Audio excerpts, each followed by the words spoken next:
నమస్తే, నేను Kavitha. Welcome to I Dream news prime time discussion.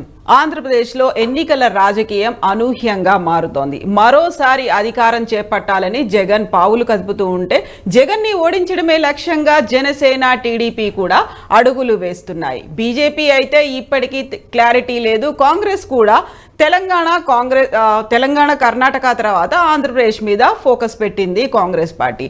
అయితే ఇప్పుడు ఏపీ రాజకీయాల్లో పీకే ఎందుకు ఎంటర్ అవుతున్నారు? గతంలో బిహారీ డెకాయిట్ అని అభివర్ణించినటువంటి చంద్రబాబు నాయుడు పీకే సలహాల్ని ఎందుకు తీసుకుంటున్నారు? మనతో పాటుగా ఉన్నారు స్టూడియోలో కిలారు నాగార్జున గారు, పొలిటికల్ అనలిస్ట్. గుడ్ ఈవినింగ్ అండి. ఇక మనతో పాటుగా జాయిన్ అవుతున్నారు మేడా సాంబశివరావు గారు, YSRCP Guntur parliament in charge. Good evening అండి. ఇక తురగా శ్రీరామ్, రాజకీయ విశ్లేషకులు జాయిన్ అవుతున్నారు. సో సాంబశివరావు గారు, మీ నుంచే స్టార్ట్ చేస్తాను. టీడీపీ జనసేనలో ప్రశాంత్ కిషోర్ అవసరం అవుతున్నారా? ఎందుకని అటువైపు చూడాల్సిన పరిస్థితి ఏర్పడింది? సలహాలు, సూచనలు ఎందుకని తీసుకుంటున్నారు? మేడం, మీకు ప్యానెల్లో ఉన్న ఇతర రాజకీయ పార్టీ నాయకులు, పెద్దలందరికీ నమస్కారాలు. ప్రశాంత్ కిషోర్ దేనికి వచ్చాడు అనేది అది ఫస్ట్ ప్రశ్న. ఆయనకున్న ఐపాక్ టీము 3 విభాగాలు అయిపోయింది. ఆయన మానుకున్నాడు. సర్వేలు చేయటం, పార్టీకి అనలైజేషన్ ఇవ్వటం అనేది ఆయన సంస్థ నుంచి మానుకొని ఋషి అని ఇంకొక అతను మన కాంగ్రెస్ పార్టీకి తెలంగాణలో చేశాడు, ఇంకొక అతను కర్ణాటకలో చేశాడు. వాళ్ళ గ్రూప్ దాదాపు 700 మెంబర్స్ డివైడ్ అయిపోయారు. ఐపాక్ టీమ్ కి ప్రశాంత్ కిషోర్ గారు ఇప్పుడు అసలుకి దాంట్లో పార్టిసిపేషన్ లేదు. ఆయన బీహార్లో పాలిటిక్స్ నడుపుకుంటున్నాడు. కాంగ్రెస్ కూటమికి ఆయన గ్రూపులు కట్టడానికి పనిచేస్తున్నాడు. అంతే తప్ప ఐపాక్ టీం అంటే ఒక 2 years నాడు 200 మంది ఒక కాన్స్టిట్యున్సీకి, ఒక ఎమ్మెల్యే కాన్స్టిట్యున్సీకి వాళ్ళు 5 members వస్తారు. వాళ్ళు కంప్లీట్ డైలీ మానిటరింగ్ చేసి వాళ్ళు ఐపాక్ కి ప్రశాంత్ కిషోర్ పంపిస్తారు. ప్రశాంత్ కిషోర్ గారు వీక్లీ ఒకసారి పార్టీ ఎవరు ఏ రాష్ట్రంలో ఉంటే ఆ రాష్ట్రం అధ్యక్షుడితో చర్చలు జరిపి సర్వేలు ఇచ్చి ఆయన కొన్ని సూచనలు ఇస్తాడు. అది వాళ్ళ ఐపాక్ టీం యొక్క విధి విధానాలు. మేము 19 నుంచి 24 దాకా ఐపాక్ టీం ఏ పనులు చేస్తుంది అంటే, మంచి క్లవర్ స్టూడెంట్స్ ని, ఎంటెక్ వాళ్ళని వాళ్ళని తీసుకుంటారు. ఉస్మాన్ ఇన్స్టిట్యూట్ ఉంటారు. వాళ్ళ ఐపాక్ టీంలో తీసుకున్నారు. ఆర్డినరీ స్టూడెంట్ తీసుకున్నాడు. వాళ్ళు ఆ టీంలో తీసుకున్న మెంబర్స్ వాళ్ళు అసలు వాళ్ళ సిస్టమ్ అది. అంటే ప్రతి ఒక ఎమ్మెల్యే కాన్స్టిట్యూన్సీకి 5 members ఉంటాయి. అంటే వాళ్ళు ప్రతి రోజు ఒక మండలంలో విశ్లేషించి అక్కడ రిపోర్ట్స్, డిఫెక్ట్స్ అన్ని వాళ్ళ హెడ్ ఆఫీస్ కి పంపిస్తారు. అంటే హైదరాబాద్ లో ప్రశాంత్ కిషోర్ వాళ్ళు ఆయన సర్వే చేసి వీక్లీ వన్స్ అప్పుడు జగన్మోహన్ రెడ్డి గారితో మాట్లాడేవాడు. ఈ కాన్స్టిట్యున్సీ యొక్క స్వరూప స్వభావాలు ఇట్లా మార్చాలి, ఇట్లా చేయాలని. అది ఐపాక్ సిస్టమ్. అది ఆయన మానుకున్న తర్వాత ఐపాక్ 700-600 members 3 గ్రూపులుగా డివైడ్ అయిపోయినాయి. ఇప్పుడు మాకు ఋషి అని ఒక ఆయన చేస్తున్నాడు. ఇప్పుడు రేవంత్ రెడ్డి గారికి ఒక గ్రూప్ చేస్తారు. వాళ్ళు 3 డివైడ్ అయిపోయారు. ప్రశాంత్ కిషోర్ గారు చంద్రబాబు నాయుడుతో వచ్చింది. ఆయన ఐఎన్డీ కూటమిలో జరగడానికో ఇలాంటి ఇతర చర్చలు జరపడానికి వచ్చాడు తప్ప ఆయన ఎనలైజేషన్ ఆయన గ్రూప్ సర్వేకి రాలేదు. అది ఫస్ట్ క్వశ్చన్. అది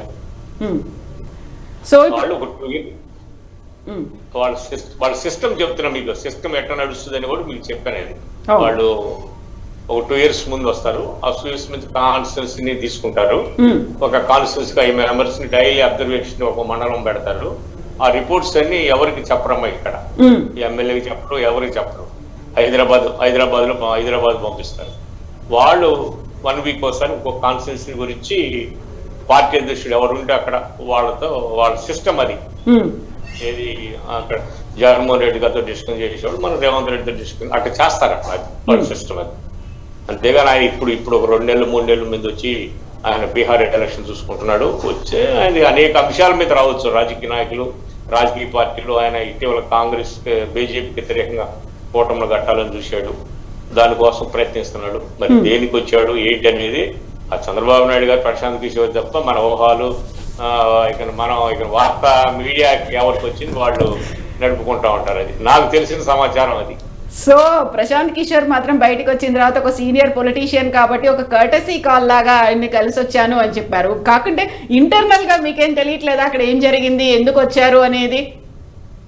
కరెక్ట్ కాదమ్మా. ఇప్పుడు కొన్ని ఊహాజనితమైన ప్రశ్నలు, దాని మీద చర్చలు నడపడం మీడియా, ఇప్పుడు మా బోట్ వాళ్ళు అట్లా మాట్లాడు. ఆయన ఈ ఎల్ఐజేషన్ గ్రూప్ ఏం అనుకున్నాడమ్మా.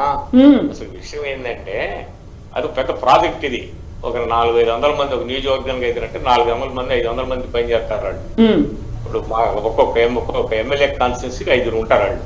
వాళ్ళు డైలీ ఒక్కొక్క మండలానికి వెళ్ళి మార్నింగ్ వెళ్ళి సర్వే చేసి, విలేజెస్ సర్వే చేసి ఆ రిపోర్ట్స్ అన్ని ఎవరికెవరు, ఎమ్మెల్యేకి ఎవరికెవరు డైరెక్ట్ హెడ్ ఆఫీస్ నైట్ పంపించేస్తారు ఆన్లైన్ లో. ఈ పలానా గుంటూరు 1 ఎట్టుంది, గుంటూరు 2 ఎట్టుంది, అట్లా వాళ్ళు 1 వీక్ ఒకసారి ప్రశాంత్ కిషోర్ ఆ రిపోర్ట్స్ అన్ని క్రోడీకరించి జగన్మోహన్ రెడ్డి గారితో డిస్కషన్ చేసేవాడు. ఇది 2019 నుంచి 24 దాకా మాకు తెలిసిన సబ్జెక్ట్. మనకు కూడా అంతే. హైదరాబాద్ లో రేవంత్ రెడ్డితో కూడా అదే డిస్కషన్. అది సిస్టమ్. అది వాళ్ళే 2 నెలల ముందు 4 రోజుల ముందు వచ్చి జ్యోతిష్యం చెప్పరన్నమాట. చాలా హార్డ్ వర్క్ చేస్తారు వాళ్ళు, చాలా హార్డ్ వర్క్ చేస్తారు. నేను చాలా మంది ఐపాక్ టీమ్ లో వాళ్ళని నేను లాస్ట్ టైము మాట్లాడితే వాళ్ళంతా ఎంటెక్, ఎంసీఏలు, స్మాల్ సిటీలో చాలా హై క్వాలిఫైడ్ పర్సన్స్ తీసుకున్నారు. ఎందుకు చేస్తున్నారు అంటే ఇప్పుడు మాకు ఈ పొలిటికల్ గా గవర్నమెంట్ మమ్మల్ని అడ్వైజర్స్ కి తీసుకుంటుందండి గెలిచిన తర్వాత. అందుకని మేము కూడా 70,000 80,000 ప్లస్ ఎక్స్పెన్సెస్ ఇస్తారు మాకు. 1 lakh దాకా 1,125 దాకా ఇస్తారమ్మా వాళ్ళకి, పెద్ద సీనియర్స్ కి. వాళ్ళకి లాడ్జెస్, భోజనాలు, ట్రావెలింగ్ అంతా పార్టీకే భరాయించాలి. అది వాళ్ళు ఎవరు పార్టీకి వాళ్ళు లొంగుతారు, వీళ్ళు లొంగుతారు అంటే మనం మాట్లాడతారు తప్ప వాళ్ళు ఎల్ఏజేషన్ చేసి అసలు మనకు చెప్పరు. అది నేను చాలా సార్లు వాళ్ళతో నన్ను పర్సనల్ గా కూడా ఆ కాన్స్టిట్యూన్సీ ఈ కాన్స్టిట్యూన్సీ ఏంటి, మీ ఐడియాలజీ ఏంటి అడిగారు. కానీ వాళ్ళు చేసింది అసలు నాతో డిస్కషన్ చేయలేదు. ఇది 19 నుంచి 24 దాకా. సో శ్రీరామ్ గారు అడిగారు కాబట్టి గత ఎక్స్పీరియన్స్ షేర్ చేసుకోవాలి అంతే. భవిష్యత్తులో ఏం జరుగుతుంది అనేది మాత్రం తెలియదు. ఇవన్నీ మనం రూమర్స్ మీద డిస్కషన్ ఎస్. సో శ్రీరామ్ గారు, ఓవరాల్ గా ఏపీ పాలిటిక్స్ లో ఏం జరుగుతోంది? కొత్తగా సరైన పావులు కదుపుతున్నారా, లేకుంటే అడుగులు ఎటువైపు పడుతున్నాయి? ఖచ్చితంగా కొత్తగా ప్రయత్నాలు అయితే చేస్తున్నారు. అంటే గతంలో సక్సెస్ రేషియో ఉన్న వ్యక్తి, ఇప్పుడు మన మిత్రులు చెప్పినట్టు వాళ్ళకు కూడా ఒక సక్సెస్ ని ఆయన ఇచ్చాడు. ఇచ్చిన తర్వాత మొన్నటిదాకా కూడా వాళ్ళ ఐపాక్ టీము, ఇప్పుడు కూడా వాళ్ళకి ఐపాక్ టీం పనిచేస్తుంది. మిత్రుడు చెప్పినట్టు ఐపాక్ టీము విడిపోయిన మాట వాస్తవం. ఒక ఆయన వీళ్ళకి చేస్తున్నారు ఐపాక్ కింద. వేరే పేరుని ఆయన ఎవరో సురేష్ కనుగోలునో ఏదో ఒక ఆయన కాంగ్రెస్ చేస్తున్నాడు. అట్లా ఒక బ్యాచ్ చంద్రబాబు నాయుడు గారు కూడా ఎప్పటి నుంచో చేస్తున్నారు. సో ఇప్పుడు అసలు ఓవరాల్ గా మనం తెలుసుకోవాల్సింది ఏంటంటే, ఈయన చేసేది ఈ సర్వేలు ఏమి ఈయన చేయడు, వాళ్ళందరితో చేయిస్తాడు. చేయించిన తర్వాత పీకే అనే ఆయన వీటన్నిటిని క్రోడీకరించి ఏ విధంగా వెళ్తే బాగుంటుందనే చెప్తాడు. సో ఆ పని ఆల్రెడీ వైసీపీ వైపు నుంచి జరుగుతోంది, వాళ్ళ టీమే, పీకే టీమే. తెలుగుదేశం వైపు నుంచి ఎప్పటి నుంచో జరుగుతోంది, అది కూడా పీకే టీమే. కాంగ్రెస్ తెలంగాణ జరుగుతోంది, అది పీకే టీమే. సో వీళ్ళన్నిటినీ కూడా క్రోడీకరించే పని మాత్రమే ఫైనల్ గా ఆయన చేస్తాడు. అందువల్ల ఆయన 2 నెలల 3 నెలల అనే సమస్య కాదు. బట్ వాళ్ళ టీమే ఎక్కడున్నా కూడా వాళ్ళ టీమే కాబట్టి ఆ టీం అందరు కూడా ఈ మధ్యకాలంలో చేసిన సర్వేలన్నింటినీ ఆయన ముందు పెట్టుకుని ఇప్పుడు ఎలా వెళ్తే బాగుంటుంది. ఇప్పుడు చంద్రబాబు నాయుడు గారి కోసం పనిచేసాడు అనుకోండి, చంద్రబాబు నాయుడు గారిని ఈ 3 నెలల్లో మీరు ఈ పని చేస్తే బాగుంటుంది అని చెప్తాడు. అంటే మనం గుర్తుపెట్టుకుంటే లాస్ట్ టైము చంద్రబాబు నాయుడు గారు ఆఖరి 2-3 నెలల్లోనే పసుపు కుంకుమ అని ఒక కార్యక్రమాన్ని పెట్టాడు. డబ్బులు పంచే కార్యక్రమం జరిగింది అప్పుడు. అవును, సరే అది ఉపయోగపడలేదా అని పక్కన పెట్టారు. అంటే లాస్ట్ మినిట్ లో కూడా కొన్ని వ్యూహాలు చేస్తారు. అట్లా లాస్ట్ మినిట్ వ్యూహాలు ఏమన్నా ఈయన చెప్పగలుగుతాడా, అందులో ఏమన్నా వీళ్ళకి ఏమైనా వర్కౌట్ అవుతాయా అనేది సమస్య. సో ఇప్పుడు మొదటి నుంచి అయితే ఎలా ఉంటుంది. ఇంకొకటి ఏంటంటే, ఇప్పుడు ఏ పార్టీ వాళ్ళ అక్కడ ఉన్న టీము వీళ్ళ టీమే, ఇక్కడ ఉన్న టీము వీళ్ళ టీమే. ఏ టీం ఎలా పనిచేస్తుంది, ఏ పార్టీ నాయకులు ఎలా పనిచేస్తారు, ఇవన్నీ కూడా వాళ్ళకి తెలుస్తాయి. కాబట్టి వాటిని ఆధారంగా చేసుకుని కొన్ని ఏమన్నా చంద్రబాబు నాయుడు గారికి ఏమైనా ఉపయోగపడే సలహాలు చెప్పగలుగుతాడా, ఎందుకంటే జగన్మోహన్ రెడ్డి గారు ఇలా పనిచేస్తారండి, ఆయన పని విధానం ఎలా ఉంటుంది, నేను ఇలా సలహా చెప్పేవాడిని కానీ ఆయన ఇలా చేసేవాడు. సో అంటే ఇంకొకటి ఏంటంటే దీంట్లో ఈ సెఫాలజిస్టులకి వీళ్ళందరికీ కీలకంగా తెలిసేది ఏంటంటే టాప్ లెవెల్లో ఉన్న వాళ్ళకి, కింద సర్వే చేసే వాళ్ళకి ఆ ₹1,00,000 తీసుకునే వాళ్ళకి వీళ్ళకి ఏం తెలియదు, కానీ టాప్ లెవెల్లో ఉన్న వాళ్ళకి తెలిసేది ఏంటంటే అసలు ఏ పార్టీకి కీలకమైన నాయకులు ఎవరు ఫండింగ్ చేయగలిగిన నాయకులు, ఎవరు ఎక్కడెక్కడ ఎలా ఫండింగ్లు చేస్తారు, ఎవరు ఎక్కడెక్కడ ఒక టీముని తయారు చేయగలిగిన కెపాసిటీ ఉన్నవాళ్ళు, ఎవరు ఎక్కడెక్కడ ఒక 10 మంది 20 మంది అంటే ఒక ఎమ్మెల్యేలని కూడగట్టగలిగిన కెపాసిటీ ఉన్న నాయకులు, ఇవన్నీ కూడా వాళ్ళ దృష్టిలో ఉంటాయి. సో ఈ కీలకమైన విషయాలు మిగతావన్నీ పక్కన పెట్టేసి ఈ కీలకమైన విషయాలు అసలు ఫండింగ్ వైసీపీకి ఫండింగ్ చేసేది ఎవరు, వైసీపీకి ఎక్కువ మంది ఇప్పుడు పెద్దిరెడ్డి రామచంద్రారెడ్డి గారు లాంటి వాళ్ళు ఉన్నారు, అలాంటి వాళ్ళు ఎక్కడెక్కడ ఏమేమి సపోర్ట్ ఇస్తుంటారు పార్టీకి, ఇలాంటి వాళ్ళు ఇంకెక్కడెక్కడ ఎవరెవరు ఉన్నారు, వీళ్ళని మనం ఎలా, ఇలాంటివన్నీ కూడా కొంచెం చెప్పారనుకో అవి ఉపయోగపడతాయి. అసలు ఉపయోగపడదు ఈయన అనేది చెప్పడానికి లేదు. ఆయన బీహార్లో ఆయన పని ఆయన చేసుకుంటున్నాడు, అట్ ది సేమ్ టైం వేరే వేరే రాష్ట్రాల్లో కూడా ఆయన టీం పనులు పనిచేస్తున్నాయి. ఇందాక నేను చెప్పినట్టే ఫైనల్ గా ఆయన చెప్తాడు ఇలా వెళ్ళండి అని మాత్రమే ఆయన చెప్తాడు. సో ఆ వ్యూహాల్లో వీళ్ళకి ఏమైనా పనికొచ్చే వ్యూహాలు ఉంటే వీళ్ళు తీసుకుంటారు. లాస్ట్ టైం ఆయన ఒక 100 వ్యూహాలు చెప్పాడు అనుకోండి, అందులో జగన్మోహన్ రెడ్డి గారు ఒక 10-20 తీసుకుని ఉండొచ్చు. ఇప్పుడు కూడా అంతే, ఈ 3 నెలల్లో ఇవి చేయండి అని చెప్పి ఒక 30-40 చెప్పాడు అనుకోండి, అందులో ఒక పనికొచ్చేవి ఏమన్నా ఉంటే కనుక చంద్రబాబు నాయుడు గారు 1-2 తీసుకురావచ్చు. అందులో కొన్ని పని చేయొచ్చు, కొన్ని పని చేయలేకపోతే అది మనం చెప్పలేము. అందులో పని నిజంగా ఆయన చెప్పినవన్నీ పని చేస్తాయి, లేదా ఇంకో చెప్పినవన్నీ పని చెయ్యవు, ఇలా చెప్పలేము. అందువల్ల ఏంటంటే వ్యూహకర్త చెప్పాలంటే సర్వే చేయడం వేరు, వ్యూహం చేయడం వేరు. ఈ రెండింటికి మనం తేడా గమనించాలి. సర్వే చేసేది శాలరీస్ తీసుకునే వాళ్ళందరూ సర్వే చేస్తారు, వ్యూహం చెప్పేది ఇలాంటి వాళ్ళు వ్యూహం చెప్తారు. ఈ వ్యూహం చెప్పడం అనేది తెలుగుదేశం పార్టీకి ఈయన తీసుకోవడం వల్ల ఆయన మంచి వ్యూహాలు చెప్పగలుగుతాడా లేదా, చెప్పగలిగినా కూడా పని చేస్తా లేదా, ఈ వీటి మీద ఆధారపడి ఉంటుంది తప్ప కింద వాళ్ళు ఏదో సంవత్సరం నుంచి పనిచేస్తేనో 2 సంవత్సరాల నుంచి పనిచేస్తేనో అదంతా పెద్ద ప్రభావం చూపించదు నాకు తెలిసి. అయితే ఇప్పుడు జగన్మోహన్ అయితే ఇంకొకటి ఏంటంటే పెద్ద వ్యూహం ఏంటంటే సైకలాజికల్ గా ఇప్పుడు ఇబ్బంది కలుగుతుంది వైసీపీకి. నిన్నటిదాకా పీకే వీళ్ళకి పనిచేశాడు, పీకే ఇటువైపు వచ్చాడు అంటే పీకే బాగా గెలిచే వాళ్ళకే పనిచేస్తాడు ఎప్పుడు అంటే ఇప్పుడు ఏంటి జగన్మోహన్ రెడ్డి గారికి గెలవరా, వీళ్ళు గెలుస్తారా, ఇలాంటి రకరకాల అనుమానాలతో ఒక సైకలాజికల్ అడ్వాంటేజ్ కోసం ఇది ప్రయత్నం చేస్తూ ఉంటారు తప్ప అంతకు మించి పెద్దగా ఆయన 2 నెలల్లో చెప్పేసేది వీళ్ళు అమలు చేసేసేది అంత ఉంటుందని నేనైతే అనుకోను. సో ఒక మైండ్ గేమే ఆడుతున్నారా నాగార్జున గారు? ఓవరాల్ గా ఒకే టీము 3 పార్టీలకి 3 చోట్ల డిఫరెంట్ గా వ్యూహాలు ఇవ్వడం, లేకుంటే అక్కడ ఉన్నటువంటి స్ట్రాటజీస్ చెప్పడం అనేది ఒక కేవలం మైండ్ గేమ్ అయినా నిజంగా ఆ సెఫాలజిస్టులు ఇవన్నీ చేస్తున్నటువంటి సర్వేలు అన్ని వర్కౌట్ అవుతాయా? కవిత గారు, మీకు చర్చలో పాల్గొంటున్నటువంటి మిత్రులకి గుడ్ ఈవినింగ్ అండి. అయితే దీని గురించి మనం మాట్లాడే ముందు కొంచెం ఒక 2 సంవత్సరాలు వెనక్కి వెళ్ళినప్పుడు వైసీపీని గెలిపించి అధికారంలోకి తీసుకురావడానికి పీకే అనేటువంటి వ్యక్తి ఎవరైతే ఉన్నారో ఆయన పాత్రను మనం కొట్టేయటానికి లేదు. అయితే నాకున్నటువంటి అవగాహన ప్రకారంగా పీకే అనేటువంటి వ్యక్తి లేకపోయినా కూడా జగన్మోహన్ రెడ్డి గారి గెలుపు అనేటువంటిది 2019లో నల్లేరు మీద నడకలాగానే జరిగేది.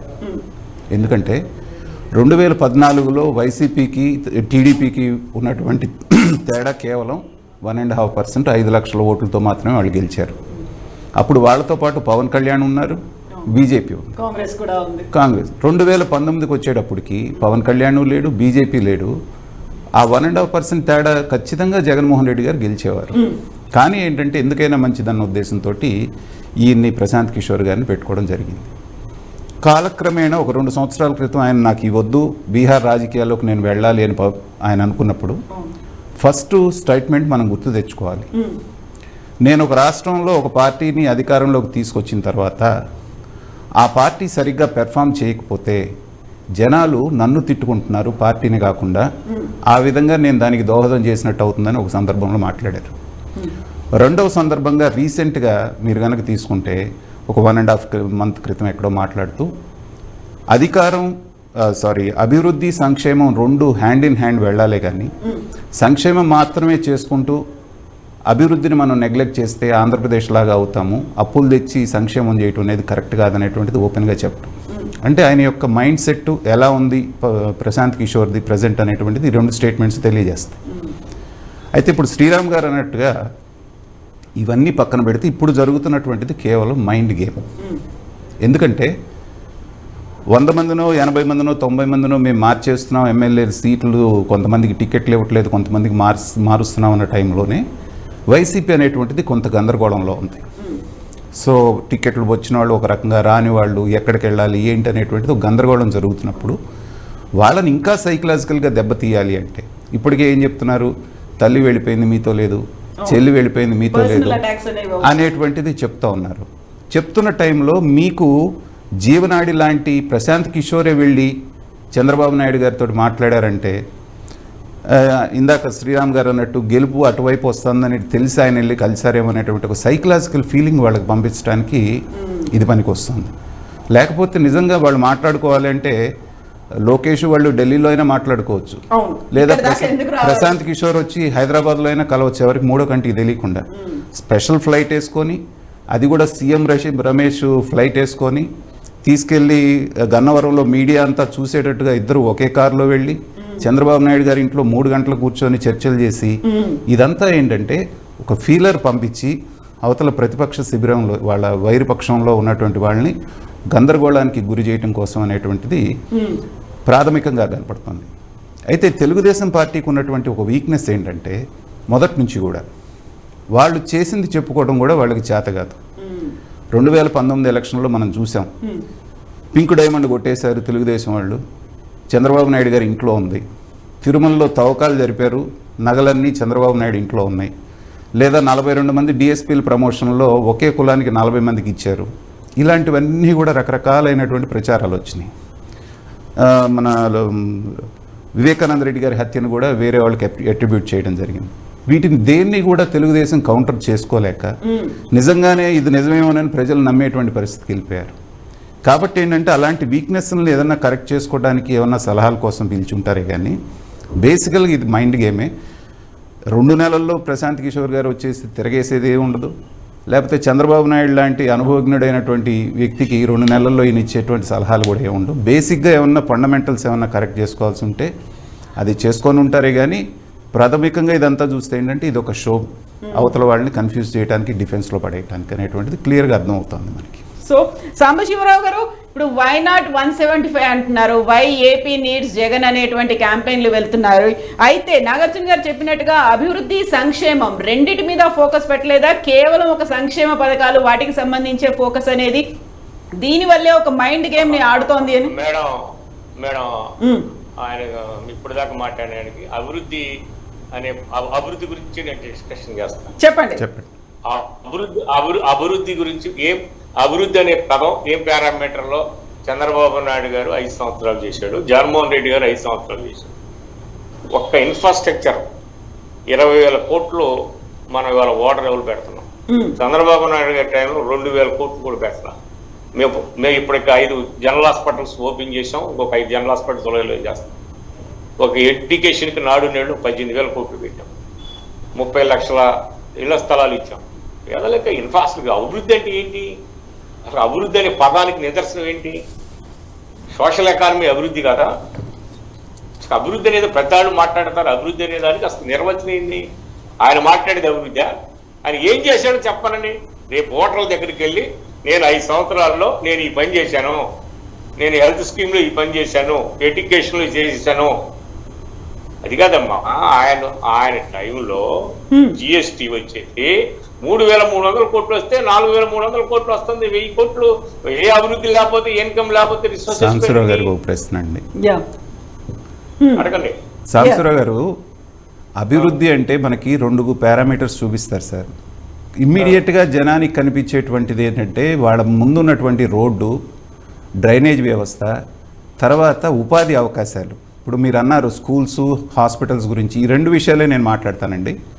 బేసికల్గా నాకు సొంత స్కూల్ ఉందండి. మా నాన్నగారు 72లో పెట్టారు, 72 నుంచి ఇప్పుడు దాకా నేను స్కూల్ నడుపుతున్నాను. మీరు నాడు నేడు ప్రోగ్రాం కింద రంగులు వేశారు, టైల్స్ వేశారు, బిల్డింగ్లు కట్టారు, బాగుంది. కానీ ఈ 5 సంవత్సరాల్లో ఎంతమంది టీచర్లు రిటైర్ అయిపోయారండి? ఒక్క టీచర్ పోస్ట్ మీరు ఫిలప్ చేశారా? ఒక డిఎస్సి ఇచ్చారా? మీరు క్వశ్చన్ వేస్తే నేను చెప్పండి. ఒక డిఎస్సి ఇచ్చారా? ఇప్పుడు ఆ స్కూల్స్ లో ఒక మాట రండి, ఆ స్కూల్స్ లో 6 లక్షల మంది కొత్త పిల్లలు ఎట్ట చేరారండి? అంటే టీచర్ లేకుండా స్కూల్స్ నడుపుతున్నారా? ఖచ్చితంగానండి. విద్యా వాలంటీర్లు పెట్టి నడిపిస్తున్నారు సార్. నేను ఎందుకంటే ఎడ్యుకేషన్ ఫీల్డ్ లో ఉన్నాండి. ఏమండి ఒక మాట్లాడండి, 5,000 6,000 ఇచ్చి విద్యా వాలంటీర్లతో నడిపిస్తున్నారు సార్. చెప్పండి. హలో మాట్లాడండి. 94లో కాలేజెస్ కి స్కూల్స్ కి ఎయిడెడ్ తీసేసి చంద్రబాబు నాయుడు మన ఆంధ్రప్రదేశ్ ని ఒక 30-40 సంవత్సరాలు వెనక్కి నెట్టాడు సార్. కార్పొరేట్ విద్యా సంస్థలు వచ్చి ఒక 10th క్లాస్ పిల్లాడికి 2 లక్షల రూపాయలు అండి. అసలు మనం చదివిస్తామా? అసలు ఏం చేశారనే దానికి చంద్రబాబు నాయుడు చెప్పాలి సార్. ఇప్పుడు ఎక్కడన్నా ల్యాబ్స్ ఉంటాయి, ఎక్కడన్నా. అందుకే కదా సార్ ఆయన తీసేసి మిమ్మల్ని అధికారంలోకి తీసుకొచ్చారు. చంద్రబాబు నాయుడు కట్టాం. అదిగా సార్, ఒక అపార్ట్మెంట్ కట్టాలంటే మనకు 15 నెలలు ఇచ్చే కాంట్రాక్టర్ 25 నెలలు ఇస్తున్నాడు. 55,000 మందిని 52,500 మందిని హెల్త్ డిపార్ట్మెంట్ తీసుకున్నాం. అంటే అమరావతి రాజధాని మాత్రం 5 ఏళ్లలో కట్టేయాలి. అమరావతి రాజధాని 5 ఏళ్లలో ఎందుకు కట్టలేదనే కదా మీరు అడిగింది. అసలు మేము అడగలా, ఆయన కట్టడని మాకు తెలుసు. ఓకే, ఆయన ఏమి కట్టడని మాకు తెలుసు, మీకు తెలియదేమో. సరే, ఇవాళ ఎడ్యుకేటెడ్, మీరు అన్ని తెలుసు. ఆయన జన్మల్లో ఆయన 14 ఏళ్లలో ఒక్క ఇరిగేషన్ ప్రాజెక్ట్ కట్టాడా సార్? మాలాంటి వాళ్ళని కోరుకునేది ఏంటంటే సాంబశివరావు గారు ఒక్క నిమిషం సార్, మీరు చేసింది చెప్పండి. మీరు చెప్పినాక నేను చెప్పి మీరు రాసుకోండి. అలాగే. ఆయన 10 సంవత్సరాల్లో 10,000 కోట్లు ఇరిగేషన్ పెడితే రాజశేఖర రెడ్డి గారు 50,400 కోట్లు ఇరిగేషన్ ఖర్చు పెట్టాడు. ప్రాజెక్ట్ ఎకానమీ కాదు, ఎక్స్పెండిచర్ ఎకానమీ నేను చెప్పేది. 50,400 కోట్లు ఖర్చు పెట్టాడు. ఆయన ఏం ఖర్చు పెట్టాడు? ఒక్క పులిచింతలు లేదు, ఒక్క ఇది లేదు, ఏం ఖర్చు పెట్టలేదు సార్. ఆయన ఎకానమీ హైదరాబాద్ లో రోడ్లు వేయటం, నేను హైటెక్ సిటీ పెట్టాను అంటాం. నేను అంటలేదే సార్, ఆయన దింపేశారు కదా, మిమ్మల్ని తీసుకొచ్చారు కదా. ఇంకా ఆయన గురించి కదా మేము అదిగా సార్, మేము తీసుకొచ్చి రూరల్ ఎకానమీ పెంచాం. రూరల్ ఎకానమీ పెంచాం. మేము పెంచిందే దానికోసం. పెంచితే వలసలు ఎందుకు వెళ్తున్నారు సార్? చెప్పేదేనండి, చెప్పండి. రైతు భరోసా కేంద్రాల ద్వారా 3 లక్షల మెట్రిక్ టన్నులు ధాన్యం కొన్నాం. ఆయన 1,60,000 మెట్రిక్ టన్నులు ధాన్యం కొన్నారు. రైతు యొక్క ఆర్థిక వ్యవస్థను పటిష్టం చేయకుండా కొన్న తర్వాత డబ్బులు ఎన్నాళ్ళకి ఇస్తున్నారు సార్? కొన్న తర్వాత డబ్బులు ఎన్నాళ్ళకి ఇస్తున్నారు రైతులకి? నెలల తరబడి ఎందుకు పెండింగ్ పెడుతున్నారు? 15 రోజులు టైం పెడితే వారానికి ఇస్తున్నా, 10 రోజులకు ఇస్తున్నా. లేదు సార్, గ్రౌండ్ రియాలిటీ ఒకసారి చెక్ చేసుకోండి సార్. ఏమండి ఒక్క మాట 4 రోజులు లేట్ అవ్వచ్చు, అది పెద్ద నేరం కాదు కదా. అది మీరు చెప్పేదేనండి. ఐఎమ్ ఇండస్ట్రియలిస్ట్, మీకు ఇంకోటి చెబుతున్నా నేను. I'm industrialist. పర్వాలేదు. మనం ఇవాళ చెప్పేదేనండి, ఇవాళ ఏదైనా అక్కడ రైస్ మిల్ నుంచి ఎంఆర్ఓ వచ్చి ఇక్కడ రావాలా, ఒక పేమెంట్ లేట్, అది పెద్ద నేరం కాదు. 10 రోజులు లేట్ అయితే అసలు రైతు యొక్క ప్రొడక్షన్ రేటుని కొనుగోలు చేయడం గొప్పది. అది మాట్లాడండి. రైతు భరోసా కేంద్రాల ద్వారా 3,50,000 మెట్రిక్ టన్నులు ధాన్యం కొనటం, పేమెంట్ ఇవ్వటం. వారం రోజులు చెప్పాం, అబద్ధం ఆడాం, 15 రోజులకి ఇచ్చాం, 20 రోజులకి ఇచ్చాం. మీరు చెప్పిందే కరెక్ట్, మీది మిమ్మల్ని కరెక్ట్ అంటే అదే నేరం కాదు. పేమెంట్ మీకు ట్రాన్సాక్షన్ జరగటం అనేది ఇన్ని లక్షల కోట్లు అనేది అదే నేరం కాదు, అదే తప్పు కాదు. గవర్నమెంట్ డబ్బులు ఇవ్వటం అందరు చదువుతున్నారు. 6వ తారీఖు అనుకొని 14వ తారీఖు పేమెంట్ వేశారని. ఆ పేమెంట్ వేసిన మొగాళ్ళు లేడు కదా. నువ్వు 5 సంవత్సరాలు ఏం చేసావు చెప్పలేదు కదా. నువ్వు 5 సంవత్సరాలు ఏం చేసావు చెప్పు. ఇవన్నీ ఎందుకు? మేము ఏం చేసావు చెబుతావు. 4 రోజులు లేటు, అంతే సార్. మీరు అన్నట్టుగా 10 రోజులు లేటు. రైతు భరోసా కేంద్రాల్లో 10 రోజులు లేటు. ఓకే, నేను దాని గురించి నేను డిస్కషన్ చేయను. చేశాం కదా, ఇచ్చాం కదా. రైతు రేటు కొన్నాం, మాయితే 18% మీద కొన్నాం. అది దాదాపు 30% వచ్చింది, అయినా కొన్నాం. సంక్షేమంలో మీ ప్రభుత్వాన్ని ఎవరు తప్పుపట్టట్లేదు సార్. చక్కగా భారతదేశంలోనే ఎవరు చేయని సంక్షేమం మీరు చేస్తున్నారు, అది అందరూ ఒప్పుకుంటున్నారు. మాలాంటి వాళ్ళని కూడా ఒప్పుకుంటున్నాం. కానీ ఎంప్లాయ్మెంట్, మిగతాది బేసిక్ ఇన్ఫ్రాస్ట్రక్చర్ దగ్గర ఆంధ్రప్రదేశ్ వెనకబడి ఉంది. దాన్ని మీరు గురుగారు చెప్తా నేను, చెప్పండి. ఎంప్లాయ్మెంట్ ఎట్లా వస్తుంది? ఇండస్ట్రీస్ కానీ ఇంకోటి కానీ వస్తాయి. చెప్పేదేనండి, సాఫ్ట్వేర్ కంపెనీలు, మిగతా ఇండస్ట్రీస్ మొత్తం ఆ 3 రాష్ట్రాల్లో పెడతారు సాఫ్ట్వేర్ కంపెనీలు. ఇప్పుడే వాళ్ళు నిర్ణయించారు కరోనా వచ్చిన తర్వాత బి క్లాస్ సెంటర్లో పెడదామని. వైజాగ్ లాంటిది అంటే ట్రిచి దాంట్లో, మధురై లాంట్లో అక్కడ కూడా వాళ్ళు ఎందుకు పెట్టారు? ఈ ఐ క్లాస్ హైదరాబాదు, బెంగళూరు, మద్రాసులో కాస్ట్ ఆఫ్ లివింగ్ ఎక్కువైపోతున్నారు. బి క్లాస్ సెంటర్లో ఇప్పుడే పెడుతున్నారు. పెద్ద పెద్ద కంపెనీ మనం చెప్తే రాదు. ఇన్ఫోసిస్, టాటా కంపెనీ మనం చెప్తే రాదు. అది మీ ఆలోచన విధానం. మరి మీకు ఎవరు చెప్పారు? చంద్రబాబు నాయుడు టైంలో వాళ్ళు పెట్టుకున్నారు. ఇవాళ రాట్ల కాస్ట్ ఆఫ్ లివింగ్ పెరిగిపోయింది, అందుకని ఇక్కడ పెట్టుకున్నారు. ఇప్పుడు ఏదైనా జగన్మోహన్ రెడ్డి గారు పెట్టమంటే ఇన్ఫోసిస్ కంపెనీ పెట్టలా. ఇన్ఫోసిస్ కంపెనీ వాడికి ఆలోచన వచ్చింది, బీ క్లాస్ సెంటర్లో పెడితే వాళ్ళు 70,000 పని చేస్తారు వాడికి. అదే 2,00,000 ఇవ్వాలి హైదరాబాద్లో వాడికి ఎంప్లాయీకి. వాళ్ళ ఎకానమీ వాళ్ళకి ఉంటుంది అది. అట్లా ఇప్పుడు ట్రిచిలో కూడా పెట్టారు వాళ్ళు, మధురైలో పెట్టారు, చెన్నై వదిలిపెట్టి. ఎందుకు అక్కడ 70,000 పని చేస్తుంటే వాళ్ళు సరిపోతుంది, 20,000 రెంట్ పోతే 50,000 రూపాయలకి. ఇవన్నీ చాలా ఉన్నాయి. ఇప్పుడు మిగిలిన ఇండస్ట్రీస్ ఉంది సార్. ఇప్పుడు చర్చివాడు పెట్టాడు, వాళ్ళు మన కోసం పెట్టాడు. అక్కడ ఎక్కువ చెట్లు కొన్ని లక్షల ఎకరాలు ఉన్నాయి, అందుకు పెట్టాడు 1,000 కోట్ల రూపాయల ప్రాజెక్టు. రెండో ప్రాజెక్టు కూడా పెడుతున్నాడు. ప్రాజెక్టు పెట్టడానికి అనేక కారణాలు ఉన్నాయి. ప్రాజెక్టు పెట్టడానికి మీరు ఎందుకు రాలేదు అంటే చంద్రబాబు నాయుడు గారు, జగన్మోహన్ రెడ్డి గారు ఏ ముఖ్యమంత్రి ఉన్నా ఆ కంపెనీస్ ఆఫర్ ఇస్తారు. అయ్యా మీరు ల్యాండ్ ఇస్తాం, పవర్ ఇస్తాం, వాటర్ ఇస్తాం. వాడు రావాలి కదా సార్. ఇక్కడేమి ఎవరు మీరు అనుకోండి చంద్రబాబు నాయుడు వద్దని చెప్పడం, జగన్మోహన్ రెడ్డి వద్దని చెప్పడం. ఎందుకంటే వాళ్ళు వస్తే జిఎస్టీ పెరుగుద్ది, ఆ రెవెన్యూతో సంక్షేమ పథకాలు నడుపుకోవచ్చు. అది మీకు ఒకటే చెప్తున్నా, మనం కాదు అవన్నీ సాఫ్ట్వేర్ కంపెనీలు తెచ్చేది. ఆ కంపెనీ వాడికి ఐడియాలజీ మారిన తర్వాతే మనకు వస్తారు తప్ప మనం పెట్టమంటే పెడతారు. మనమే ఇస్తాం, తలా 5,000 రూపాయల చొప్పున ఇస్తాం. ఏ ముఖ్యమంత్రి అయినా 50,000 ఉంటే. సో అల్టిమేట్ గా అంతా బాగుందంటారు ఆంధ్ర రాష్ట్రంలో. అసలు బాగుంటుంది సార్. ఈ గ్రోత్ అనేది ఒక జిఎస్టీ చెప్పుద్ది. మొత్తం మనకు 14,000 బడ్జెట్ చెప్పాల్సిన పనిలే గురుగారు. 14 పేజీల బడ్జెట్ చదవాల్సిన పనిలే. ఒక గ్రోత్ జిఎస్టీ చంద్రబాబు నాయుడు ఉన్నప్పుడు ఫర్ మంత్రి జిఎస్టీ ఎంత, ఇప్పుడు ఎంత, ఎక్కడి నుంచి వస్తుంది రెవెన్యూ, ఎక్కడి నుంచి వస్తుంది సార్? వస్తుంది సార్, ఎందుకంటే మనం పన్నులు పెంచినా లేకపోతే ఇప్పుడు మద్యం మీద చెప్పేదేనండి, మీరు మద్యం మీద పెంచినా మిగతాది వస్తుందండి. మీరు ఎడ్యుకేటెడ్. అవునండి, మన డిస్కషన్ లో తప్పు మాట్లాడకూడదు. పన్నులు పెంచితే జిఎస్టీ రాదు సార్, ట్యాక్స్ కడితే జిఎస్టీ వస్తుంది. మిగతా వాటి మీద వేసిన ఖచ్చితంగా సార్ ట్యాక్స్ పడతానే ఉంది కదా. రేట్లు పెరిగే కొద్దీ ట్యాక్స్ పెరుగుతూ ఉంది.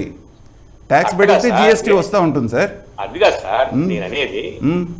ఆదాయ వనరులు పెరిగితేనే మార్కెట్ శక్తి పెరిగి జిఎస్టీ వస్తుంది సార్. ఆ విషయంలో వైసీపీ గవర్నమెంట్ చక్కగా ఆదాయ వనరులు పెంచుకోవడంలో మాత్రం బాగానే సక్సెస్ అయింది సార్. మద్యాన్ని ఎలాగ పెంచాలి, మిగతా వాటి ద్వారానే రాష్ట్రం రన్ చేయడం, అదంతా కూడా. మద్యం మూలాన ఎంత ఆదాయం వస్తుంది సార్? మద్యం మూలాన వచ్చేది 10,000 కోట్లు ఎక్స్ట్రా వస్తుంది. అదేనండి, దాని మూలాన జిఎస్టీ పెరగదు కదా. అదేనండి.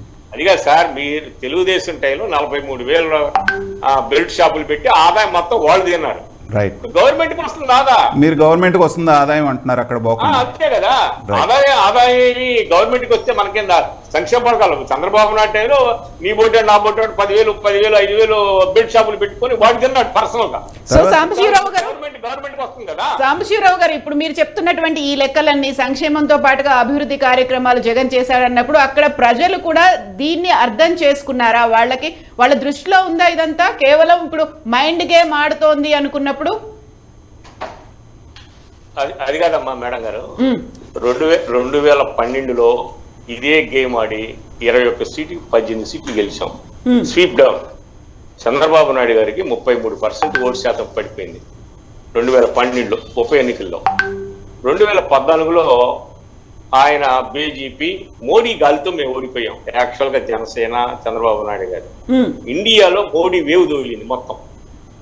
అర్బన్ సీట్లు మొత్తం మోడీ వేవ్తోనే గెలిచినాయి. ఏది మోడీతో ఎవరు సఖ్యతగా ఉంటే వాళ్ళు గెలిచారు. అక్కడ మా తమిళనాడులో అన్నాడీఎంకే, ఇక్కడ ఇళ్ళతో గెలిచారు. ఆ సీట్లతో మేము 1.6%తో ఓడిపోయాం. మోడీ వేవ్ 2014లో కొత్తగా ఆయన ఏదో ఇది రాష్ట్ర దేశానికి ఏదో చేస్తాడు, చంద్రబాబు నాయుడు ఏదో చేస్తారని జనం నమ్మించగలిగారు, మీడియా కానీ ప్రజలు కానీ. 2019 దాకా ఆయన ఏం చేశాడు ఇప్పుడు చెప్పలేదు కదమ్మా. వాళ్ళిద్దరు మేనిఫెస్టోలో మేమిద్దరు ఏం చేశాము చెప్పట్లా. నేను మీకు ఇప్పుడు అరగంట చెప్పాను ఏం చేశాము, ఏం చేయబోతున్నాం, చేసింది చెప్పాము అని చెప్పాలిగా. 2014 నుంచి 19 దాకా నేను ఈ పని చేశాను, రేపు 24 నుంచి 29 దాకా ఇది చేస్తాను అని 10 శాఖలు ఉన్నాయమ్మా. ఆ 10 శాఖల మీద మాట్లాడుకుంటే సరిపోతుంది. ఆ 10 శాఖలో ఆరోగ్య శాఖ, వ్యవసాయ శాఖ, విద్యాశాఖ, ఇరిగేషను, అంటే ఎలక్ట్రిసిటీ. మేము రైతులకి 9 గంటల కరెంట్ ఇవ్వటానికి 1,700 కోట్ల రూపాయలు ఇన్ఫ్రాస్ట్రక్చర్ పెంచితే పవర్ని సేవ్ చేయటం వలన సెంట్రల్ గవర్నమెంట్ మనకి 5,400 కోట్లు మీరు ఎక్స్ట్రా లోన్ తీసుకొచ్చింది, సెంట్రల్ గవర్నమెంట్ ఇచ్చింది. మీరు కరెంట్ సేవ్ చేయకపోవటం ఏంది? 1,700 కోట్లు సపరేట్ లైన్ వేసాము. 23 లక్షల ఫ్రీ బోర్డ్స్ కరెంట్ ఇచ్చాము. ఇవన్నీ ఆ బెనిఫిట్ పొందే వాళ్ళకి తెలుస్తుంది. అది ఎట్లా మాట్లాడతాం, మరి మాట్లాడితే ఎట్లా అది? నేను అవన్నీ మేము మా ప్రచారం కాదు కదా, కేంద్ర ప్రభుత్వం ఇచ్చింది కదా 5,850 కోట్ల రూపాయలు. మీరు పవర్ సేవ్ చేశారు, ఫ్రీ పవర్కి ఫ్రీ సపరేట్ లైన్ వేసామమ్మ మేము, బ్రేక్ చేయకుండా. ఇవన్నీ రైతులకు తెలుస్తుంది కదా. సో శ్రీరామ్ గారు, ఓవరాల్ గా ఇప్పుడు వాళ్ళు ఉమ్మడి కార్యాచరణ కూడా అనౌన్స్ చేస్తామంటున్నారు టీడీపీ జనసేన. అందులో భాగంగా ప్రశాంత్ కిషోర్ వ్యూహాలో లేకుంటే ఇచ్చేటువంటి సజెషన్స్ హెల్ప్ అవుతాయి అనుకున్నప్పుడు బీజేపీ కూడా ఫోకస్ పెట్టింది, సేమ్ టైం కాంగ్రెస్ కూడా ఫోకస్ పెట్టింది. మళ్ళీ నేనే అధికారంలోకి వస్తాను, థర్డ్ టైం ప్రధానమంత్రిని అవుతానని మోదీ చెప్తున్నారు. సో గతంలో మోదీ హవా అనేది ఆంధ్రప్రదేశ్లో కనిపించింది అనుకున్నప్పుడు ఈసారి కూడా అలాంటి హవా ఉంటుంది అనుకుంటున్నారా మీరు? ఎట్టి పరిస్థితుల్లోనూ మోడీ గారి హవా ఉండే అవకాశం లేదండి. కారణం ఏంటంటే భారతీయ జనతా పార్టీ ఏదైతే ప్రత్యేక హోదా ఇస్తారు అనుకుంటే ఆ ప్రత్యేక హోదా ఇవ్వకపోవడం కానీ, పోలవరం ప్రాజెక్టు కానీ, విశాఖ స్టీల్ ప్లాంట్ ప్రైవేటైజేషన్ చేయడం కానీ, విశాఖ రైల్వే జోన్ ఇవ్వకపోవడం కానీ, ఇలాంటి అనేక కారణాల వల్ల బీజేపీ కంటూ ఒక ప్రత్యేకించి ఒక ఊపు వచ్చే అవకాశం లేదు ఆంధ్రప్రదేశ్. బట్ ఏంటంటే ఇందాక నుంచి సాంబశివరావు గారు చెప్తున్న దాంట్లో చిన్న నా ఉద్దేశం ఏంటంటే, కరెక్ట్ గా 5 లక్షల ఓట్ల చిల్లరలోనే లాస్ట్ టైం 2014 అప్పుడు ఓడిపోయాము మేము. తర్వాత 2019 అప్పుడు అసలు పీకే ఉన్నా లేకపోయినా మేము గెలిచేవాళ్ళం అన్నారు. ఓకే, అది నాకేం అభ్యంతరం. నాగార్జున గారు ఓకే, ఎనీవే నేననేది ఏంటంటే, అప్పుడు కాంగ్రెస్ పార్టీకి 2014లో ఎంతో కొంత ఓట్లు పడినాయి. సరే ఓడిపోయారు కానీ అప్పుడు వాళ్ళకంటూ కొంత ఓటింగ్ పర్సెంటేజ్ పడింది. అప్పుడు అందరూ కూడా మంచి ఊపులో ఉన్నది కాంగ్రెస్. సరే 2 రాష్ట్రాలు విడగొట్టారని చెప్పి కొంత ఓటింగ్ పడలేదు కానీ ఈ 2019 స్థాయిలో పోలేదు కాంగ్రెస్. సో అప్పుడు ఆ ఓటింగ్ అనేది, తర్వాత ఆ ఓటింగ్ కానీ ఆ నాయకులు కానీ వైఎస్ఆర్సీపీలో జాయిన్ అవ్వటం వల్ల వాళ్ళు కూడా ఆ నాయకులు యాడ్ అయ్యారు, ఆ ఓటింగ్ కూడా యాడ్ అయింది. సో అది కూడా మీకు అడ్వాంటేజ్ అయ్యింది 2019కి వచ్చేసరికి. ఇప్పుడు నేనేమంటానంటే, ఇప్పుడు మీరు చెప్తున్నట్టు ఒకవేళ కాంగ్రెస్ మళ్ళీ యాక్టివ్ అయితే, షర్మిల గారు కనుక ఇక్కడ యాక్టివిటీ తీసుకుంటే రాబోయే 1 month లో కానీ ఎప్పుడైనా తీసుకుంటే, ఒకవేళ ఇప్పుడు వైఎస్ఆర్సీపీలో ఎవరైనా టికెట్లు రాని వాళ్ళు కానీ ఇతరులు కానీ అటువైపు కొంతమంది మళ్ళీ వెళ్తే, కొంత మళ్ళీ అటు ఓటింగ్ కనుక వెళ్తే, మళ్ళీ అది ఆ డిఫరెన్స్ అనేది మళ్ళీ కొంత కనబడే అవకాశం ఈసారి ఉంది. అది ఒకసారి గుర్తుపెట్టుకోవాల్సిన అంశం. తర్వాత ఈకే గారు ఇందాక నేను చెప్పినట్టు 2 నెలల్లో ఆయన వచ్చి ఏదో అద్భుతాలు చేసే అవకాశం అయితే లేదు. బట్ ఏంటంటే ఇందాక మన మిత్రులు మాట్లాడుకున్నట్టు అభివృద్ధి విషయంలో మాట్లాడుకున్న, స్కూల్స్ విషయం మాట్లాడారు. సింపుల్ లాజిక్, ఒక స్కూల్లో 10 మంది టీచర్లు ఉన్నారనుకోండి, అందులో ఒక 5గురు రిటైర్ అయిపోయారు అనుకోండి, కొత్తగా ఎవరిని అపాయింట్ చేయలేదనుకోండి, టీచర్లు తక్కువ టీచర్లతో నడిపినట్టే స్కూలు. దాంట్లో ఇంకా వివాదం ఏముంది అసలు? దాంట్లో వివాదం ఏం లేదు కదా. కొత్తగా టీచర్లు ఒకళ్ళని అపాయింట్ చేశారా, 2-2 అపాయింట్ చేశారా అంటే కొంత దాని గురించి మాట్లాడుకోవచ్చు. అసలు టీచర్లని అపాయింట్ చేయనప్పుడు ఖచ్చితంగా టీచర్లు కొంత తక్కువతోనే స్కూళ్ళు నడుస్తున్నాయనే కదా అర్థం. Simple logic. శ్రీరామ్ గారు, మీ మాటకు అడ్డం వస్తున్నాను సార్. ఆ రిక్రూట్ చేయకపోవటమే కాకుండా ఇంకో జరుగుతున్న దారుణం ఏంటంటే, విద్యా వాలంటీర్లని పెట్టి వాళ్ళ ద్వారా చెప్పిస్తారు. అది ఇంకా ప్రమాదకరం అండి విద్యా వ్యవస్థ. నాకు తెలుసు ఇవన్నీ తెలుసు. అంటే నేను అంత దాకా వెళ్లకుండా సింపుల్ గా చెప్తున్నారు మీరు. సింపుల్ గా చెప్తున్నా, తక్కువ టీచర్లతోనే ఖచ్చితంగా జరుగుతోంది. ఇందులో పెద్ద మనం వివాదాలకు వెళ్లాల్సిన అవసరం లేదు. 2, ఇప్పుడు వేరే ప్రాజెక్టులు కానీ అవన్నీ కానీ ఐటీ ఇండస్ట్రీలు కానీ వాడెవడో తలుచుకుంటేనే వస్తాయి. మనం పిలిస్తే జగన్మోహన్ రెడ్డి గారు చెప్తే రారంటే, చిన్న ఉదాహరణ చెప్తా మీకు. ఒకప్పుడు మోడీ గారు గుజరాత్ సీఎం గా ఉన్నప్పుడు టాటా ప్రాజెక్ట్ కి సంబంధించి ఇక్కడ బెంగాల్లో గొడవ అవుతుంటే, మమతా బెనర్జీ వాళ్ళతో గొడవ అవుతుంటే ఒక్క మెసేజ్ పెట్టారు, వెల్కమ్ టు గుజరాత్ అని. ఇమీడియట్ గా ఇండస్ట్రీ గుజరాత్ కి వచ్చింది. సో అందువల్ల మనం ఎలా డీల్ చేస్తున్నాము, నాయకులు ఎలా డీల్ చేస్తారు అన్న విధానం మీద ఇవన్నీ ఆధారపడి ఉంటాయి. అందువల్ల ఇప్పుడు ఇందాక మీరే చెప్పారు, చంద్రబాబు నాయుడు గారిని ఇప్పుడు నాకు పోడాల్సిన పని లేదు కానీ, బట్ మీరే చెప్పిన దాంట్లో ఏవైతే ప్రధాన నగరాలు ఉన్నాయో అందులో హైదరాబాద్ చంద్రబాబు నాయుడు గారు అప్పుడు డెవలప్ చేశారు. ఇప్పుడు అందుకని ఇక్కడికి వేరే వాళ్ళు ఇక్కడ ఈ ప్రాంతానికి రావట్లేదు, ఇంకా ఆ 4 సిటీస్ లో మాత్రమే ఉంటున్నారు అని చెప్తున్నారు. అదే విధానాన్ని మనం కనుక తీసుకుని వైసీపీలో కనుక మీరు తీసుకుని కొంత వేరే వాళ్ళని తీసుకురావడం కానీ ఇక్కడ అట్రాక్ట్ చేసే ప్రయత్నం కానీ చేస్తుంటే ఖచ్చితంగా సెకండ్ గ్రేడ్ నగరాలు మన దాంట్లో బోర్డు ఉన్నాయి కదా. మీరు చెప్పినట్టు హైదరాబాద్ లేకపోవచ్చు, మీరు చెప్పినట్టు చెన్నై లేకపోవచ్చు, మీరు చెప్పినట్టు బెంగళూరు లేకపోవచ్చు, కానీ సెకండ్ గ్రేడ్ నగరాలు మన దగ్గర బోర్డు ఉన్నాయి కదా. అలాంటి చోటకి తీసుకొచ్చే ప్రయత్నం ఖచ్చితంగా సక్సెస్ అయ్యి ఉండేవాళ్ళు. అది ఎంతవరకు చేశారో నాకు తెలియదు. నేను వివాదంలోకి వెళ్ళదలుచుకున్నాను. ఓవరాల్ గా ఇందాక సాంబశివరావు గారు మాట్లాడిన దాంట్లోనే నేను చెప్తున్నా, ఇది కనుక చేసి ఉంటే కనుక ఇంకా బాగుండేది. సో అందువల్ల ఏంటంటే ఇంకా జిఎస్టీలు అవన్నీ ఉన్నాయి. జిఎస్టీ విషయంలో కూడా తీసుకుంటే పన్నులు ఎలా కడతారు అంటే వాళ్ళ టర్న్ ఓవర్ మీద పన్ను కడతారు. ఆ టర్న్ ఓవర్ అనే ఇప్పుడు రేట్లు పెరిగితే ఆటోమేటిక్ టర్న్ ఓవర్ పెరుగుతుంది. టర్న్ ఓవర్ పెరిగితే జిఎస్టీ పెరుగుతుంది, జిఎస్టీ పెరిగితే ఆదాయం వస్తుంది. అందువల్ల ఇవి అందరికీ తెలిసిన విషయాలు. దీంట్లో మనం పెద్దగా వివాదాల్లోకి వెళ్లాల్సిన అవసరం లేదు. బట్ ఏంటంటే ఓకే, మీరు సాటిస్ఫాక్షన్ గా మీరు చేశారనుకుంటున్నారు. చంద్రబాబు నాయుడు గారా లేకపోతే జనసేన వాళ్ళ మిగతా వాళ్ళందరూ సరిగా చేయలేదు అంటారు. ఈ రెండింటికి మధ్యన ఇప్పుడు పీకే, ఇందాకంటే మనం వేరే వేరే వ్యవహారంతో మాట్లాడుకుంటున్నాం. ఈ రెండింటికి మధ్యన పీకే ఇప్పుడు వచ్చి మీరు ఏదైతే చేయలేదంటే దానికి ఎక్కువ ఫోకస్ చేసి జనంలోకి వెళ్ళేలాగా ఇప్పుడు ఈ సోషల్ మీడియాలో కానీ మిగతా వాటిలో కానీ ఈ 3 నెలల్లో ఏమైనా ప్రభావం చూపించగలుగుతాడా? ఇది చేయగలిగితే పీకే సక్సెస్ అవుతాడు, లేదంటే పీకేని పెట్టుకున్నందు వల్ల ఉపయోగం ఉండదు. అయితే ఆ మైండ్ గేమ్ ఆడడం అనేది ప్రజల్లోకి చేరుతుందంటారా? ఎప్పుడైనా మైండ్ గేమ్ అని సింపుల్ లాజిక్ చెప్తా నేను. సింపుల్ లాజిక్, మన చాలా మంది ఓటర్లు ఏమంటారంటే మీరు ఎవరికి వేస్తున్నారా అంటే పలానా వాడికి వేస్తున్నామని అంటారు. ఎందుకు వేస్తున్నావా అంటే అతను ఖచ్చితంగా గెలుస్తాడండి అంటాడు. అంటే వాళ్ళు ఏం పని చేశారు ఏం పని చేయలేదు అనేది వీడికి అనవసరం. గెలిచేవాడికి నేను ఓటేస్తానంటాడు. ఇలా చాలా మంది ఉన్నారు. వాడికి ఎందుకు అనేది లాజిక్ ఏముండదు. గెలిచేవాడికి నేను ఓటేయాలి అంటే నా ఓటు వల్ల వాడికి గెలిచాడంటే రేపు పొద్దున చెప్పుకునే ఒక సాటిస్ఫాక్షన్ అనమాట. ఇదే మెంటల్ గా మనకి సైకలాజికల్ గా అడ్వాంటేజ్. ఈ సైకలాజికల్ అడ్వాంటేజ్ అనేది ఎవరి వైపు వస్తుంది? అది ఇప్పుడు నేను చంద్రబాబు నాయుడు గారికి వస్తుందని పీకేని పెట్టుకున్నంత మాత్రం నేనే సర్టిఫికేట్ ఇవ్వదలుచుకోలేదు. బట్ ఏంటంటే ఎవరికి సైకలాజికల్ అడ్వాంటేజ్ ఈ 3 నెలల్లో, 3 నెలలు కూడా లేదు, ఆల్మోస్ట్ 2 నెలలు, ఈ జనవరి ఫిబ్రవరి మార్చి ఆల్మోస్ట్ ఎగ్జామ్స్ ఉంటాయి. సో ఈ 2 నెలల్లో ఎవరు సైకలాజికల్ గా అడ్వాంటేజ్ తీసుకోగలుగుతారు? పీకే ఉన్నందువల్ల వీళ్ళకి సైకలాజికల్ అడ్వాంటేజ్ వస్తుందా? కొంతమంది వైసీపీ ఎమ్మెల్యేలు బయటికి వెళ్ళిపోవడానికి సిద్ధంగా ఉన్నారు, ఎందుకంటే మీరు టికెట్లు ఇవ్వట్లేదు కాబట్టి. దానివల్ల ఏమైనా సైకలాజికల్ అడ్వాంటేజ్ తెలుగుదేశానికి వస్తుందా? లేదా పీకేని మేము వదిలించుకున్నాము, సరిగా పనిచేయలేదు వదిలించుకున్నాము అని చెప్పగలిగి మీరు ఏమైనా సైకలాజికల్ అడ్వాంటేజ్ తెచ్చుకుంటారా? లేదా కొత్త వాళ్ళకి మేము ఇస్తున్నాము, వాళ్ళైతే ఖచ్చితంగా గెలుస్తారు, పాత వాళ్ళు సక్సెస్ఫుల్ గా పనిచేయలేదు కాబట్టి మేము ఫ్రెషర్స్కి ఇచ్చాము, మా తప్పు సరిదిద్దుకున్నాం అని చెప్పి ఆ విధంగా కొత్త నాయకుడు వచ్చాడు అని చెప్పి అలా ప్రజల్లో మీరు వెళ్ళి ఆ ఎక్కడైనా సరే సైకలాజికల్ ఓవరాల్ గా నేను చెప్పేది సైకలాజికల్ అడ్వాంటేజ్ లో ఎవరు సక్సెస్ అవుతారన్న దాని మీద పీకే సక్సెస్ అవుతాడా లేదా అనేది ఆధారపడి ఉంది. సో సాంబశివరావు గారు, ఇప్పుడు సైకలాజికల్ గేమ్, ఒక మైండ్ గేమ్ ఆడాలి అంటే చివర్లో లాస్ట్ మినిట్ లో గతంలో జరిగినటువంటి సంక్షేమం అభివృద్ధి కార్యక్రమాలు మిగతావన్నీ పక్కకి వెళ్ళిపోతాయి. ఇప్పుడు లాస్ట్ మినిట్ లో కీలకమైనటువంటి అంశాలు అనేవి కొన్ని తెర మీదకి వస్తాయి. ఇప్పుడు హార్డ్లీ టైం తక్కువ ఉంది, ఒక 3 months కూడా లేదు అనుకున్నప్పుడు ఏ రోల్ కీ రోల్ అవుతుంది అని అనుకుంటున్నారు మీరు?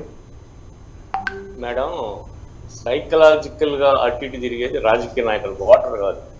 ఓటర్ కాంక్రీట్ గా ఉంటాడు. అతనికి వచ్చే బెనిఫిట్ ఏంటి, అతను చూసింది ఏంటి, అతనికి ఎవరు చేయబోయారు, ఆ 3 ఆలోచిస్తాడు. మనం మీడియా ద్వారా సైకాలజీ ఎవరికి, మా బోటాళ్ళకి, అటుపోతే ఏమవుతుంది ఇటుపోతే ఏమవుతుంది. ఓటర్కి ఏముంది? ఓటర్ ఈ 5 సంవత్సరాలు ఏం బెనిఫిట్ పొందాడు, ఆయన మూలాన్ని మళ్ళీ తర్వాత ఏం బెనిఫిట్ పొందాడు, ఆ రెండే కాంక్రీట్ గా ఆలోచించుకుని ఉంటాడు. మీకు ఒకటే విషయం చెబుతున్నాం, రాజకీయ నాయకులు ఇప్పుడు ఈ రాజకీయ ఎమ్మెల్యే అడ్డుపోయాడు, ఆ ఎమ్మెల్యే అడ్డుపోయాడు, వాళ్ళకే తప్ప మిగిలిన ఓటర్కేం పని?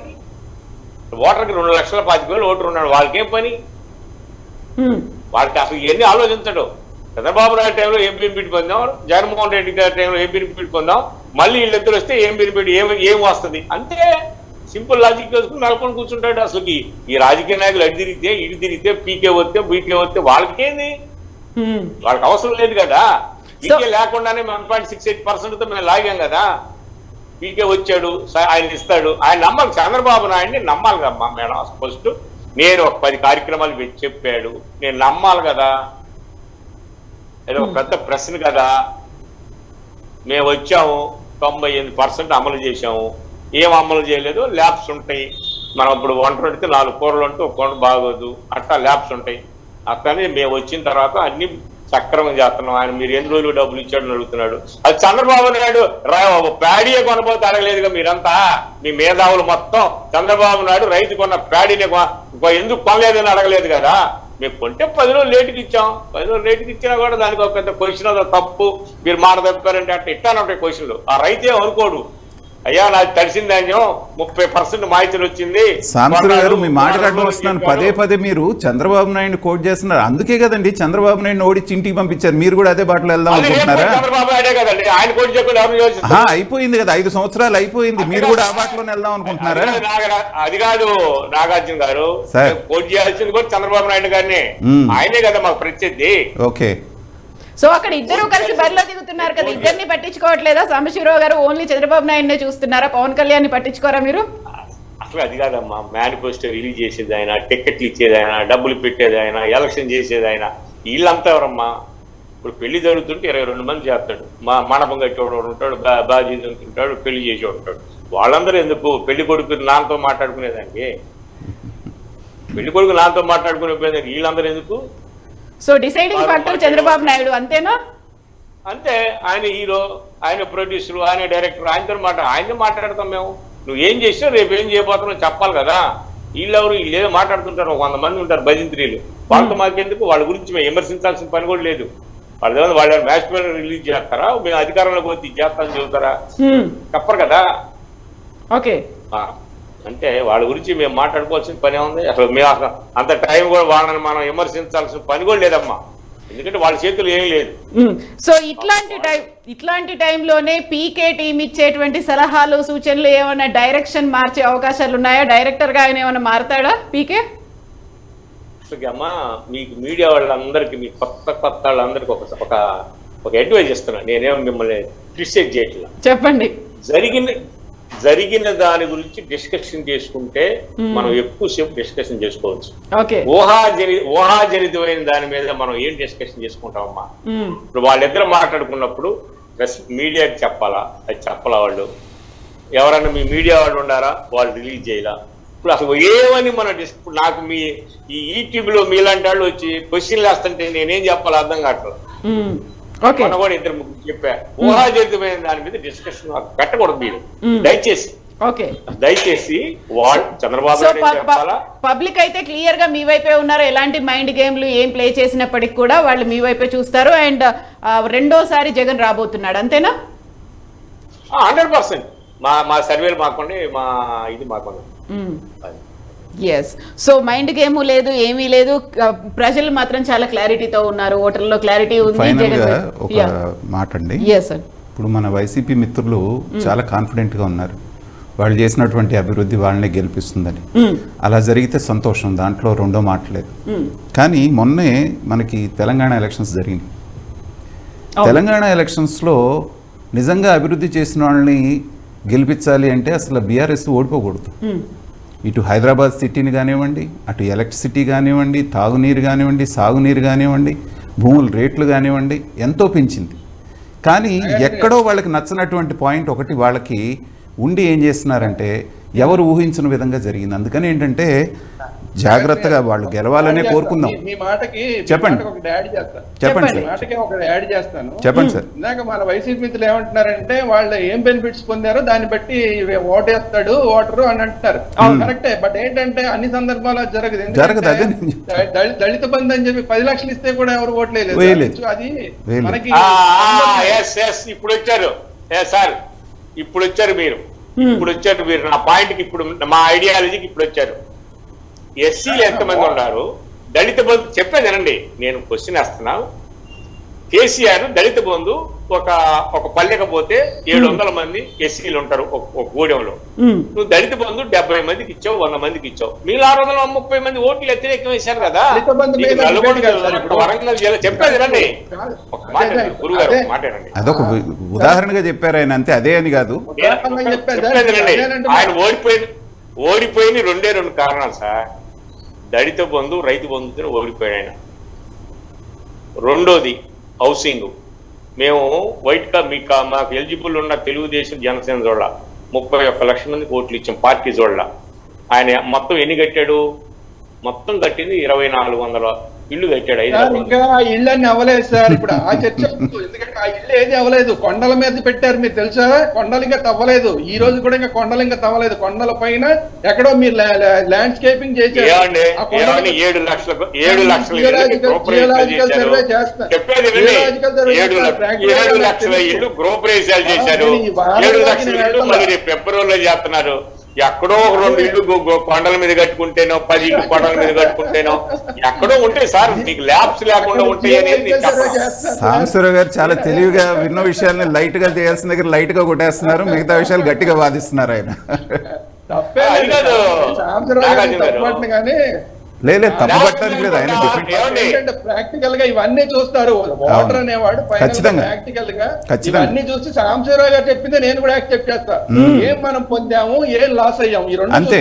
అదే డిసైడ్ పొందింది ఏంటి, 5 ఏళ్లలో మనం పొందింది ఏంటి, మనం ఎంత లాస్ అయ్యామనేది చూస్తాడు. దీన్ని బట్టి వైసీపీ అయినా గెలవచ్చు, చంద్రబాబు అయినా గెలవచ్చు. ప్రజల మద్దతు ఎవరు ఉంటే వాళ్ళు గెలుస్తారు. అది రైట్. థ్యాంక్ యూ అమ్మా. ఓకేనా?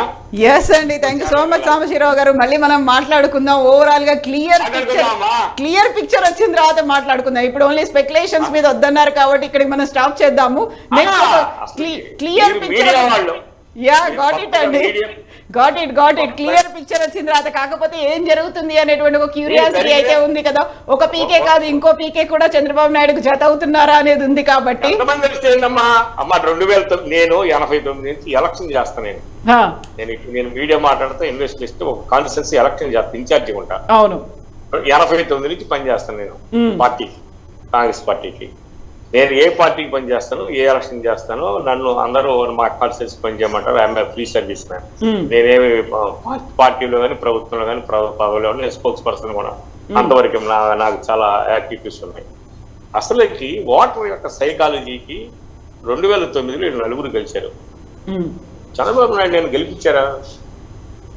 గెలిపించలేదు కదా. మళ్ళీ రాజశేఖర రెడ్డి గెలిపించారు కదా. ఓటర్కి మనకన్నా చాలా తెలివితేటలు ఉంటాయండి. మనం ఏంటంటే ఇప్పుడు టీవీ చూసి మారిపోతాం. బాంబు అక్కడ చైనాలో తుఫాను వచ్చింది, అమెరికాలో ఇది వచ్చింది అది అని. మనం మారుతాం, మళ్ళీ అంటాడు. ఓటర్ మారడు. మా ఇంటికి ఏం డబ్బులు వచ్చింది చెప్పమంటాడు. ఓకే, నాకు జరిగిన బెనిఫిట్ ఏంటి, నేను దేని వల్ల లాభపడ్డాను అనేది మాత్రం అలా ఆలోచిస్తాడు. సో ఇవన్నీ వినడమ్మా. యా, ఇప్పుడు చైనాలో 3 రాష్ట్రాల్లో వచ్చింది.